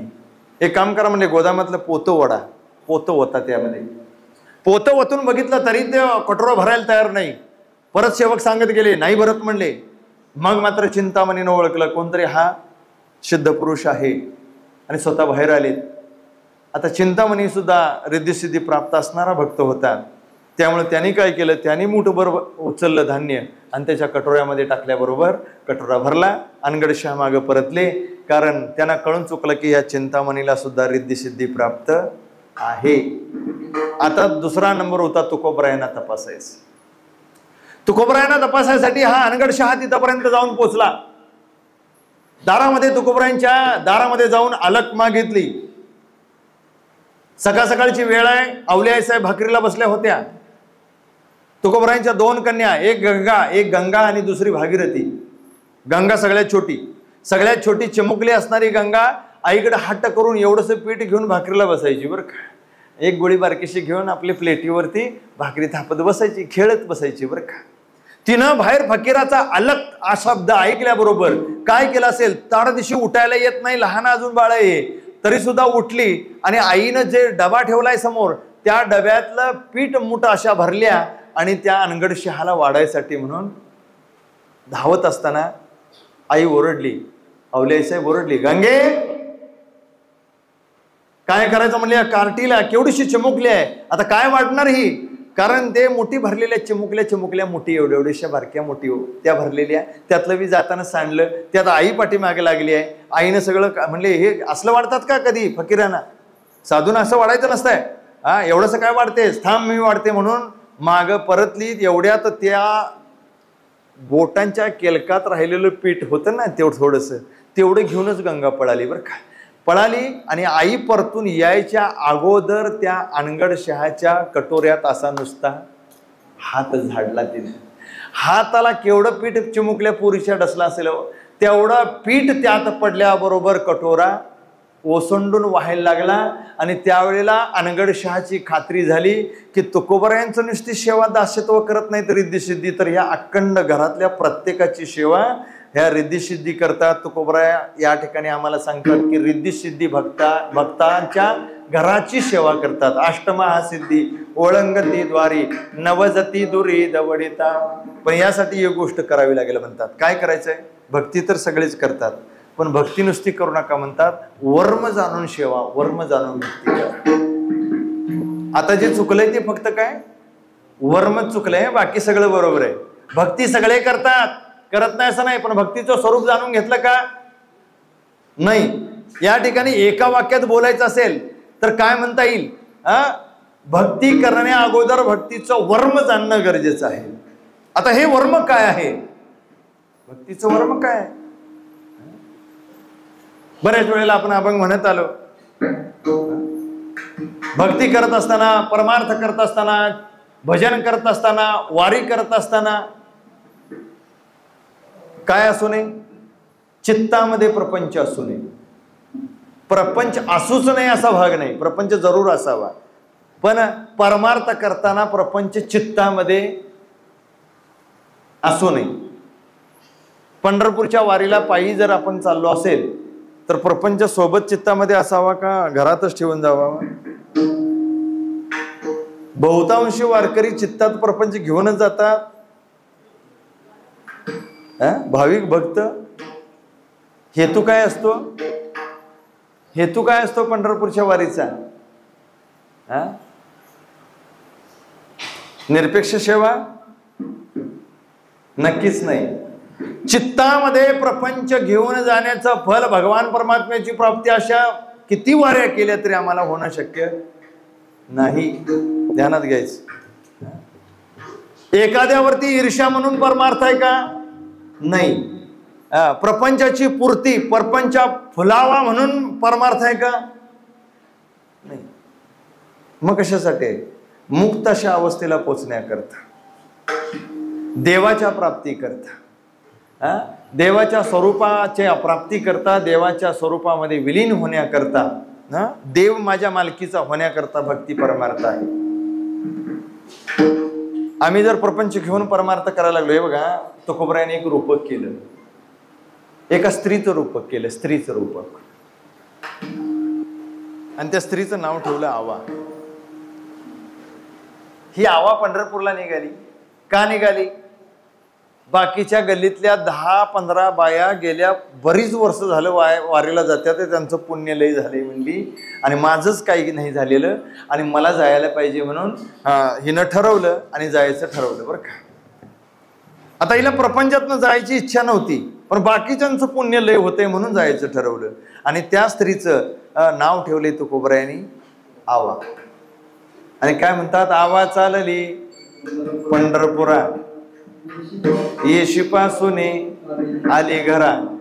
सगळ्या जात्यात तशा ती बी दिंडीतनं जायला तयार झाली. हो, तयार झाली, सगळं चंबू कपाळ बांधलं, एका वाहनात नेऊन आपल्या आपल्या टाकलं आणि सगळी निघतात तशी निघली.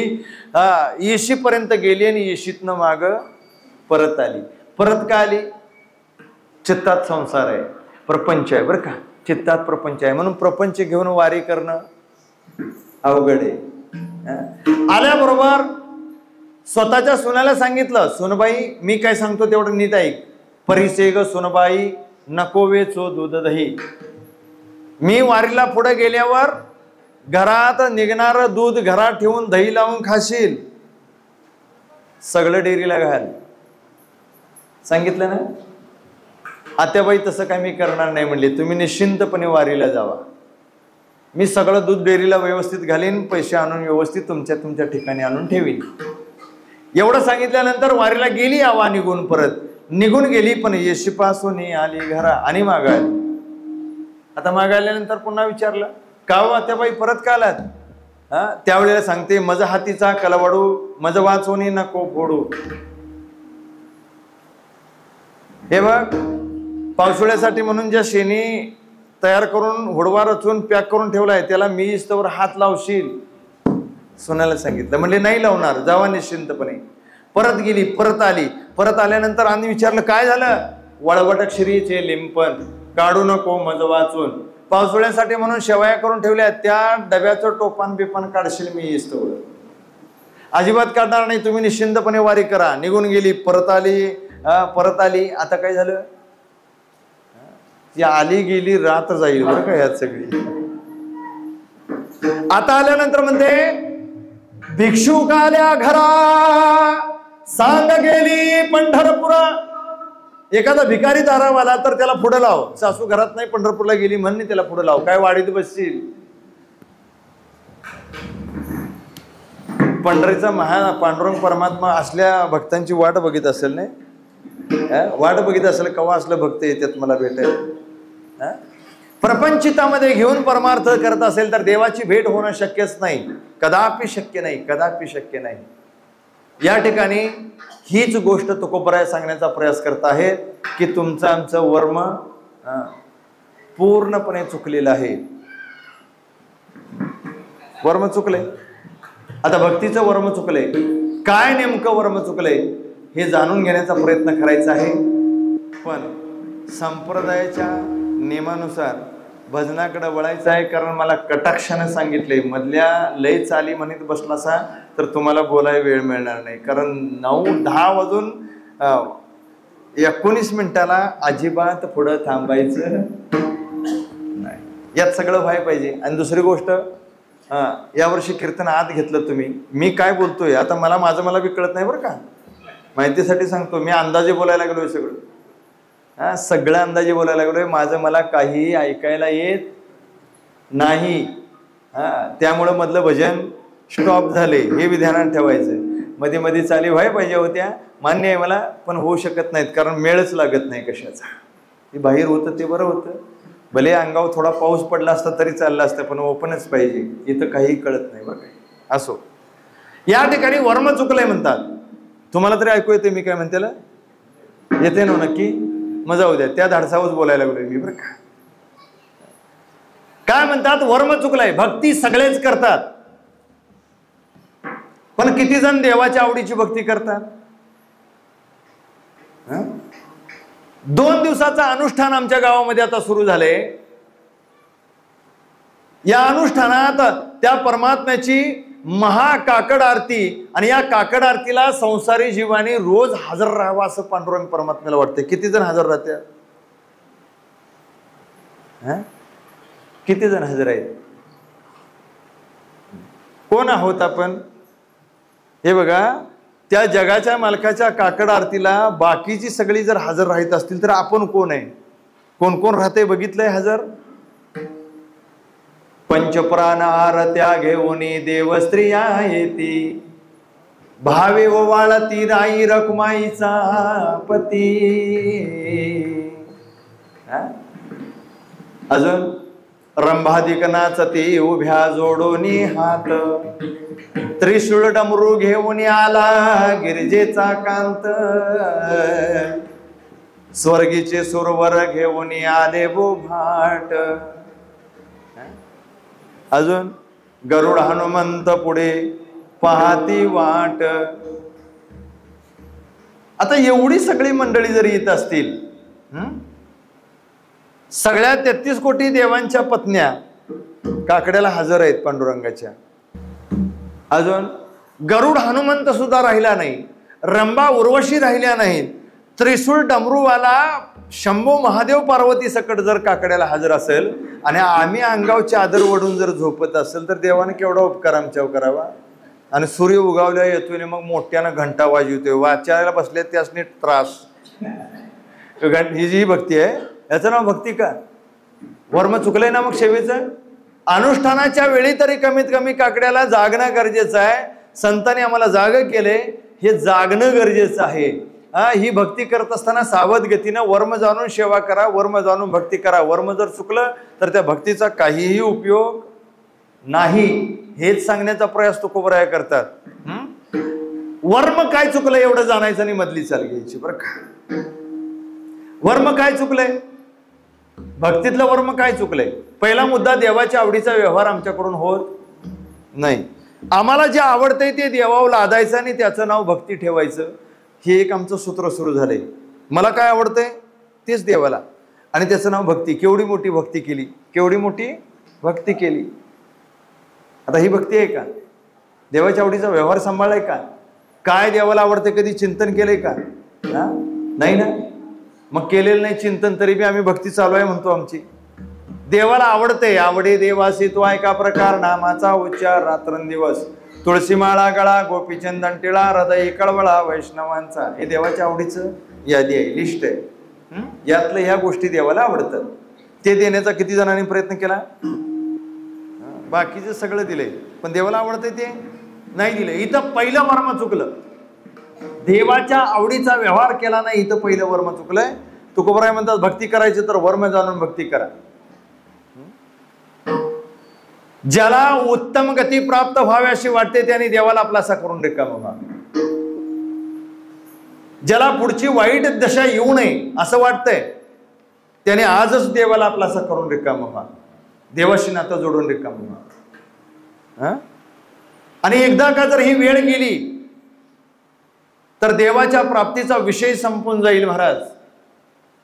आणि म्हणून भगवत स्वरूपाच्या प्राप्तीसाठी जो प्रयत्न करायचा आहे तो आयुष्यातला पहिली अवस्था नाही, शेवटची अवस्था नाही, मधली अवस्था आमची सांगितली, ज्याला तारुण्य म्हणतो आपण.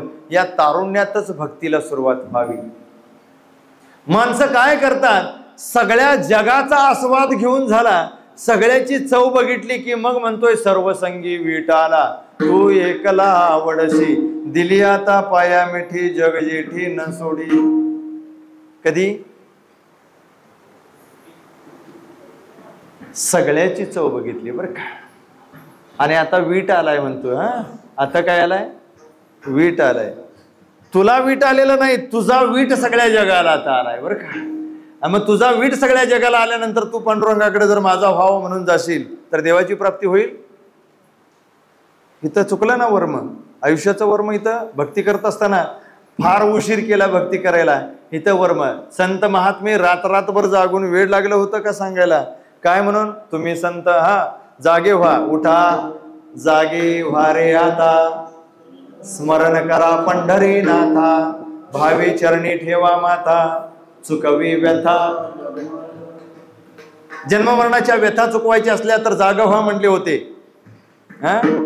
तुला जो भ्रम झालाय तो भ्रम टाकून दे.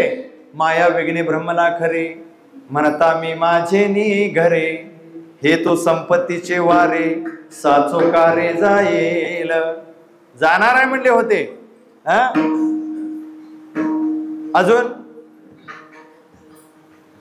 आयुष्य जात आहे पहा, काळ जपतसे महा, स्वहिताचा घोर वहा, ध्यानी रहा श्री हरीच्या. आमचं या उलट आहे.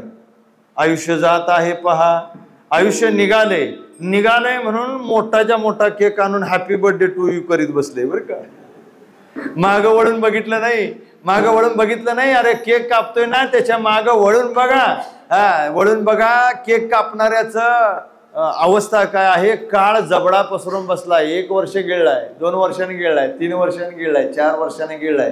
गिळीत आलाय त्याला. आणि हे इकडं मेणबत्ती लावून हे मृत्यू लोकीचे उपराटे बरं का, उपराटे आहे. मरणाचा दिवस जसा जवळ येईल तसा मोठाच केक आणायला लागले आता.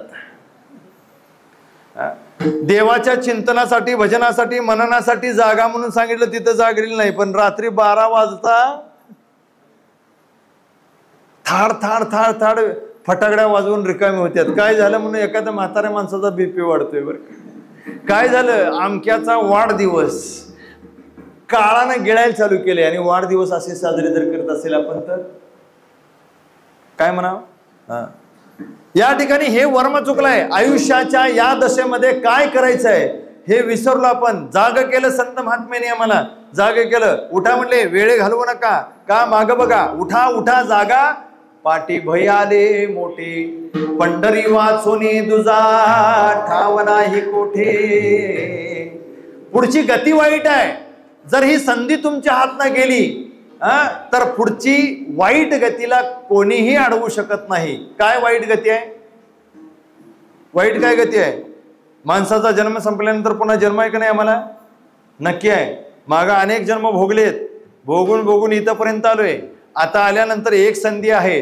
माणसाचा जन्म मिळालाय तोपर्यंत जन्म मरण खंडन करून टाकायचं, नाहीतर तुकोबरायासारखं मुक्त तरी व्हायचं. नित्यमुक्त व्हायचं.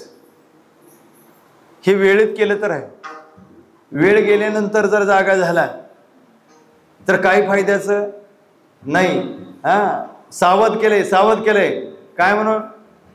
लाहो करा घाट घाला मुळबंदी, सांडा वावगिया उपाधी, लक्ष लावून राहा गोविंदी गा, राम राम स्मरादी. काय करा? लाहो कशाचा करा सांगितलंय? राम राम स्मरादी, लाहो करा घाट घाला मुळबंदी, सांडा वावगिया उपाधी, लक्ष लावून राहा गोविंदी गा. का तर एक ना एक दिवस एखाद्या टर्नवरनं गाडी आपली दरीत कोसळणार आहे. त्या दरीतनं पुन्हा वरती येता येणार नाही. जन्म मरणाच्या खाईत अडकावं लागेल. यासाठी सावधगिरीचा इशारा दिलाय. वेळीच जागा व्हा आणि भगवान परमात्म्याची प्राप्ती करून रिकाम व्हा. म्हणजे संतोषजीचं आवडतं प्रमाणे एक बोलायचं राहून गेले बरं का. नाथ महाराजांचा संदेश सगळ्यापर्यंत पोचवा म्हणले. काय म्हणून? सगळ्या संतांनी विनंती केली. सगळ्या संतांनी विनंती केली. म्हणजे तुकोबरायांनी सुद्धा केली. पाया पडून सांगितलं. संसारी जीवाची पात्रता नाही तरी सुद्धा पाया पडले. आणि पाया पडून काय सांगितलंय मला? काय सांगितलं? लागोनिया पाया विनवितो तुम्हारा, करे टाळी बोला मुखी नाम, मुखी नाम. एकच काम करा म्हणले. काय? विठ्ठला विठ्ठला मना वेळो वेळा, हा सुख सोहळा स्वर्गी नाही, स्वर्गी नाही. इथंच करा. आमची पात्रता नसताना सुद्धा पाया पडलेत. आता मात्र याच्यावरती माझ्या नाथ बाबांनी आमच्या समोर काय सांगितलं? बऱ्याच वेळेला विनंती करून झाली. बऱ्याच प्रकारचं दर्शन घडवलं तुम्हाला. आमचा अनुभव तुमच्या समोर ठेवला. तुम्हाला सावधगिरीचा इशारा देऊन बघितलं. आणि तरी सुद्धा तुमचे डोळे जर आता उघडत नसतील, एवढं कळवळ्यानं कळकळीनं सांगून जरी तुम्हाला जर कळत नसेल, तर मग मात्र नाथ महाराज काय म्हणतात? हे जरी नाही काल मग दुसरा येईल, हे जरी नाही काल,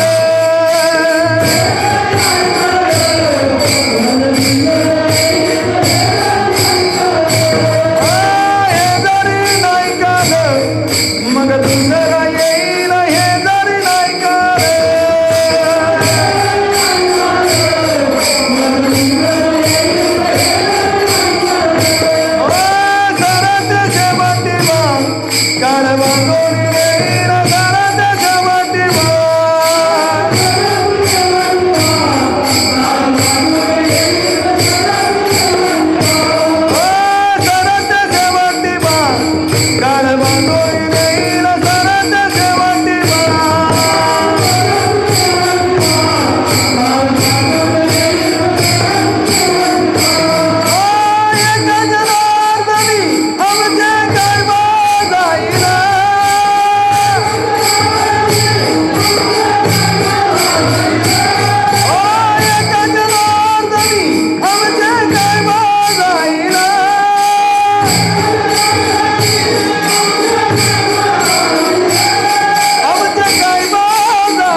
नाद चाल सोडून द्या. चाल तुम्ही बऱ्याच वेळा बऱ्याच ठिकाणावर ऐकले असेल. चालीला मग तर महत्त्व देऊ नका, त्यातला भाव जाणून घ्या काय आहे. नाथ महाराज काय म्हणतात, अखंड आयुष्यभर आम्ही दुसरा काय व्यवसाय केला नाही, फक्त तुम्हाला विनंती करण्याचं काम केलंय की वेळ घालवू नका, आयुष्यातला वेळ वाया घालवू नका, भक्तीची सुरुवात करा. इथं पहिलं वर्म चुकतंय, वेळेत भक्ती न चालू करणे हे वर्म चुकण्याचं आहे.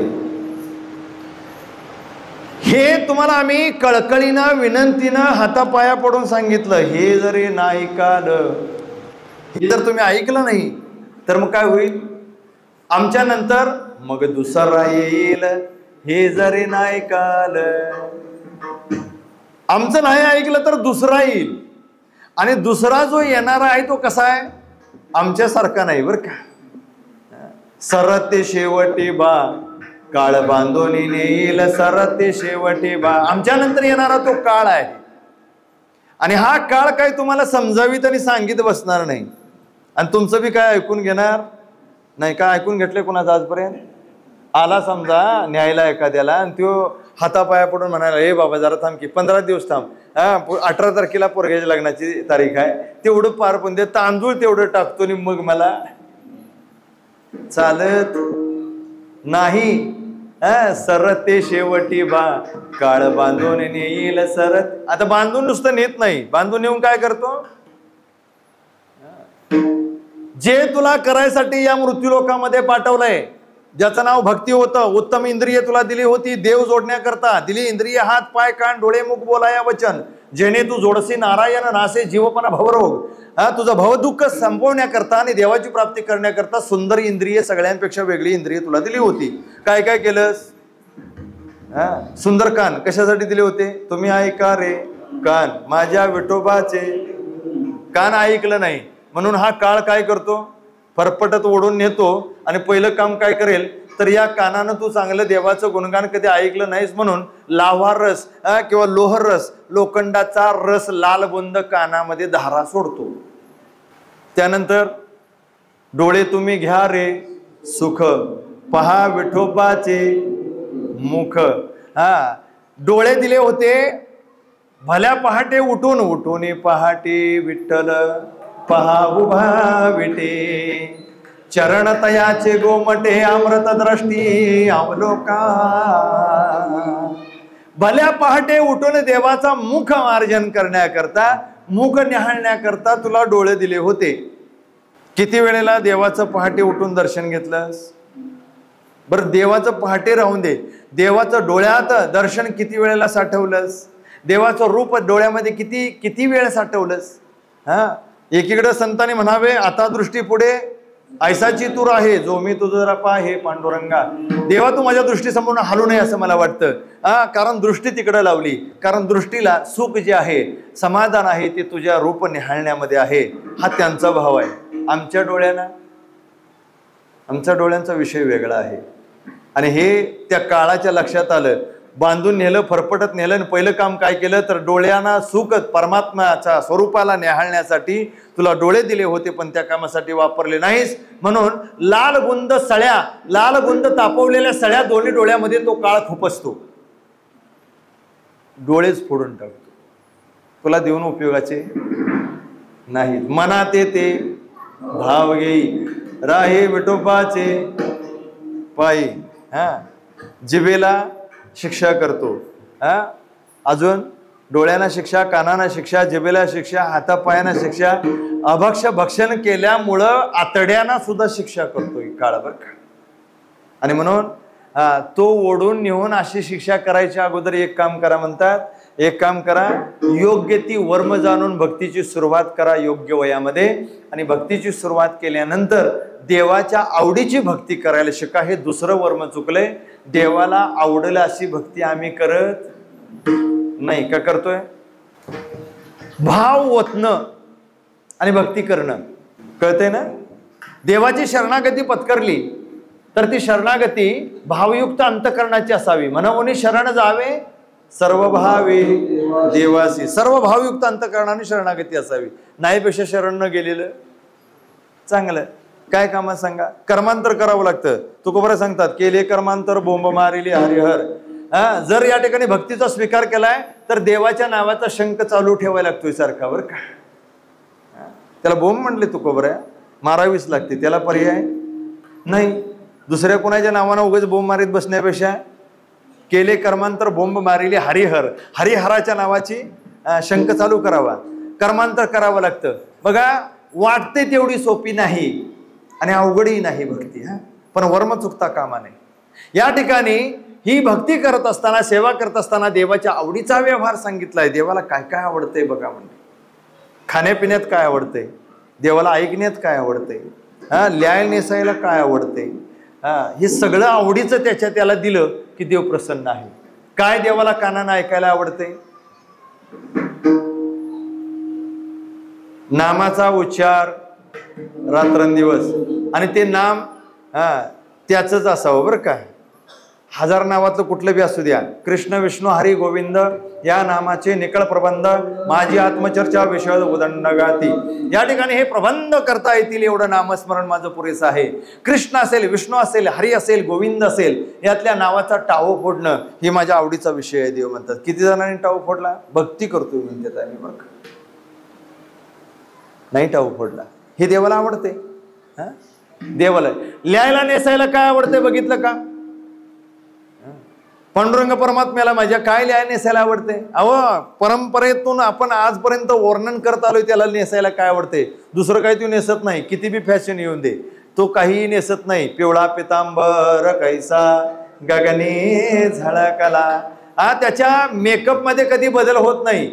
कस्तुरी मळवट चंदनाची ओटी, माळ रोळे कंठी वैजयंती, हे सगळं त्याचं ठरलेलं आहे, त्याला आवडतंय. आम्हाला कलियुग बदललंय, फॅशन आली म्हणून बदलून चालेल आम्ही? चालेल का? मग जर बदललं आमच्या मनानं आम्ही, तर देवाला आवडेल? नाही, देवाला आवडणार. आणि मग देवाला आवडत नाही तरी सुद्धा तो व्यवहार आम्ही जर करत असेल तर त्याला काय म्हणावं? हा मुरदाडपणा भक्तीतला नको आहे, शृंगार नको आहे, किंवा हे व्यंग आहे थोडक्यात भक्तीतलं, आणि हे व्यंग नको आहे देवाला, बरं का. वरपंगी सेवा नको आहे का? त्यानं कधीही कुणाच्या स्वप्नात येऊन सांगायला नाही की मला ह्या पितांबराचा, पिवळ्या पितांबराचा कंटाळा आलाय आणि आताच्या फॅशन प्रमाणे जीन पॅन्टने टी शर्ट घाल म्हणून सांगितलंय? नाही सांगितलं. पण हे कोण घालायला चालू केलंय? आमचं आम्ही चालू केलंय का? देवाने सांगितले कुणाला? नाही ना. घालतोय का नाही आपण? घालतोय तर मान्य करा, नसेल तर नाही म्हणा. गौरी गणपती शंकरोबाला जीन पॅन्ट टी शर्ट कोण घालतंय? घालतात का नाही? बघा नाही तुम्ही या आमच्या भागात आता फॅशन आली आहे. फॅशन आली म्हणतात, आणि शंकरोबा त्याला कोण म्हणेल का? कठीण आहे. गौराईला नववारी साडी असती आता? नववारी साडी आहे का? नाही. त्यातलं 3 वार हुंदरान खाले, 6 वार शिल्लक राहिलं, ते बी काही दिवस होतं, ते बी आता राहिलेलं नाही, बरं का. ते बी राहिलं नाही. फॅशन आले म्हणतात. शंकरोबाला जीन पॅन्ट आणि गौराईला साडी नेसवून चालेल, तिला बी लेगिन टॉप घालायचा. मग मेडिकल कॉलेजची स्टुडंट आहे ती, जगाची मालकी नाही. चितकला आदिमाया शक्ती आहे. तिचं स्वरूप काय, तिचं रूप काय? जर रूप आम्ही बदलायचा प्रयत्न केला तर देव कितपत प्रसन्न होईल असं वाटतंय. हे कपड्यातलं झालं, पेहरावातलं झालं. त्याच्या आवडीचा व्यवहार, नामस्मरण केलंय का आम्ही? केलं नाही. पेहराव दिला नाही. खाण्यातले पदार्थ आम्हाला आवडतात का त्यांना आवडते? त्यांच्या खाण्याच्या लिस्टमध्ये जरा बघा, त्यांच्या आवडीचा खाना जो आहे त्यात ह्या पनीर टिक्का आणि ह्या कुठं गोष्टी आहेत का बघा जरा. ही देवाला आम्ही लादतो. त्यानंतर रात्रंदिवस नामाचा उच्चार केलेला आवडतो, त्यात बी 420 गिर्याणी आहे. देवाला नामस्मरण आवडते ना. मग गारगुडीसने येताना एक मशीन आणल्याने गाभाऱ्यात बसवलं. देवाला म्हटलं ऐक काय तुला ऐकायचं ते. ही असली अपेक्षा होती देवाला? नाही बरं का. दिली इंद्रिय हात पाय कान डोळे मुख बोला या वचन, जेणे तू जोडशी नारायण नासे जीव पण भवरोग. या ठिकाणी त्यानं दिलेल्या इंद्रियाच्या आधारे त्या भजनाची गरज होती देवाला, पण ते भजन तसं कधी केलं नाही. आणि म्हणून इथंच वर्म चुकलं म्हणतात, बरं का. देवाच्या आवडीचा एकही व्यवहार आम्ही साधला नाही आणि याचं नाव भक्ती ठेवलं. ही भक्ती देवाला नवे कुणालाच मान्य नाही. म्हणून वर्म जाणा, देवाच्या आवडीचा व्यवहार. वर्म जाणायचं म्हणजे काय? देवाला जे आवडते ते देवाला देणे आणि मग देवाला प्रसन्न करणे, हेच तुकोबराय सांगण्याचा प्रयत्न करतात. भक्तीचे ते वर्मदयाची हाते, दया घरी शांती क्षमा दया, अष्टमहासिद्धी ओळंगती द्वारे नवजती दुरी दवडिता, ते दुष्टगुणांना मिळे निशेष चैतन्याचा वास झाला माझे, संतुष्ट हे चित्त सदा सर्व काळ, तुटली हळहळ त्रिगुणांची, तुका म्हणे त्याचा देव सर्व भार चालवी कामार होऊन या. अखेर शेवटी तुकोबराय असं सांगतात, ज्यांनी वर्म जाणून सेवा भक्ती केली त्याला फल काय आहे? देवाच्या आवडीचा सगळा व्यवहार सांभाळला ज्यानं, देवाच्या आवडीचा अखंड व्यवहार ज्यानं सांभाळला, केवढी मोठी जरी परिस्थिती निर्माण झाली, केवढी मोठी हालाकी जरी आली, तरी भक्तीचा संग ज्यांनी सोडला नाही. मुलालेकरांना जतन करताना कठीण झालं, पण देवाच्या भक्तीत कधी बदल झाला नाही.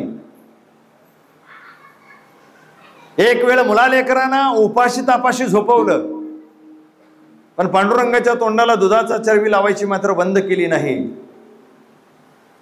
त्याची आवड सांभाळली, त्याची सगळी जोपासना त्याने ज्यानं सांभाळली, देव त्यांचा तुकोबराय म्हणतात गडी होतो गडी. त्याच्या आवडीचा सगळा व्यवहार सांभाळलाय.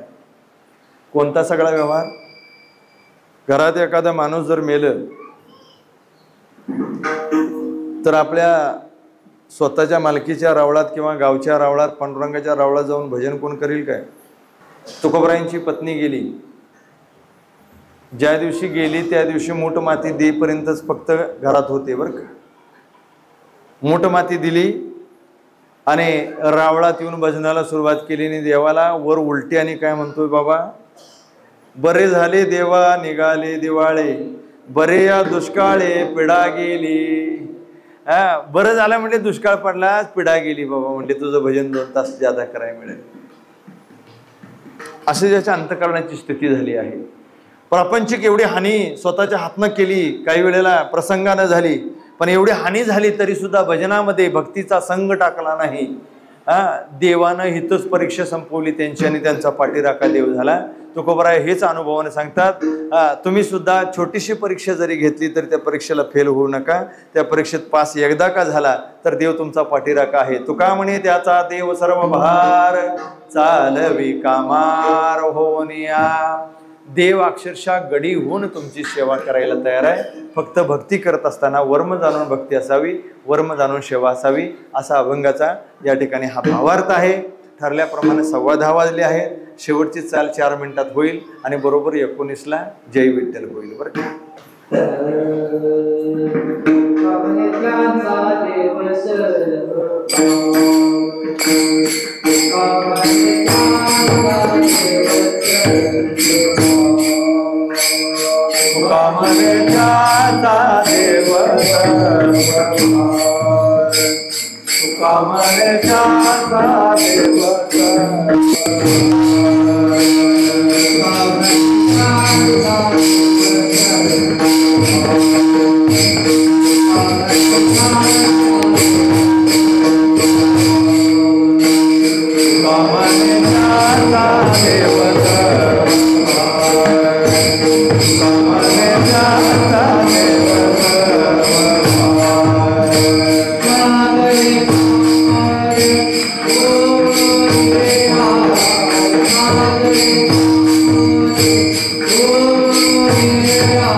धर्म कीर्तने सिद्धी नेले येत माझे जे उरले ते पायी पण न्यूनते पुरते अधिक ते सरते करून घ्यावे तुमते विनियुत असे तुझे देणे तुझ्या समोर कोणी पाया झालो त्राय पांडुरंगा.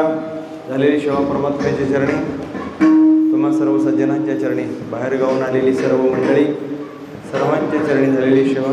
आणि खास करून आज या ठिकाणी तुमच्या सर्वांच्या सेवेत यूट्यूब चॅनल या ठिकाणी चालवणारे, ज्यांच्या चॅनलचं नाव आहे अनुभवानंद नारायण माळी. तुम्ही सगळेजण यूट्यूबवर घालवायचं काम त्यांनी केले बरं. खास 2 दिवसानंतर तुमचा व्हिडिओ यूट्यूबला येईल आणि सगळेजण तुम्ही यूट्यूबला दिसणार आहात. त्यांच्याही चरणी झालेली सेवा समर्पित करून या ठिकाणी वाणीला विराम देतो. विठ्ठल